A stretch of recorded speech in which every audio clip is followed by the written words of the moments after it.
तुम्ही काय करतात? मी वैभव राठोड मलकापूरमध्ये असलेल्या राठोड होम अप्लायन्स सर्व्हिसेसचा मालक आहे. तुम्ही कोणकोणत्या सर्व्हिसेस प्रोव्हाइड करतात?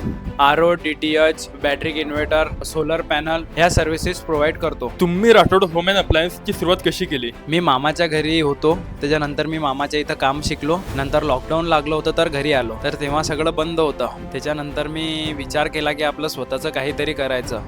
असं करता करता मी लोकांना होम सर्व्हिस द्यायला सुरुवात केली. तर ती होम सर्व्हिस अशी झाली की ती लोकांना खूप आवडली. त्याच्यानंतर इथूनच माझ्या कामाची सुरुवात झाली. त्याचमुळे मी आज जास्त कस्टमर समोर पोहोचू शकलो आणि मी आज हे माझं स्वतःचं शॉप ओपन केलं. तुमच्या आयुष्यामधील सर्वात कठीण वेळ कोणती होती? माझ्या आयुष्यातील सर्वात कठीण वेळ की ते कोरोना लागल्यानंतर असं वाटायचं की आता सर्व संपलं आपलं. पण मी लोकांना होम सर्व्हिस द्यायला चालू केली तर ती लोकांना खूप आवडली. त्याचमुळे जिद्दीने स्वतःचं अस्तित्व हे एवढं बनवलं. जॉब करायला पाहिजे की बिझनेस? जॉब जरी केला तरी असं वाटते की आपण दुसऱ्यांच्या इथं काम करतोय आणि आपलं स्वतःचं शॉप जर असलं तर असं वाटते की आपण स्वतःचे मालक आहे. त्यामुळे दुसऱ्यांकडे काम केल्यापेक्षा स्वतःचं अस्तित्व बनवा.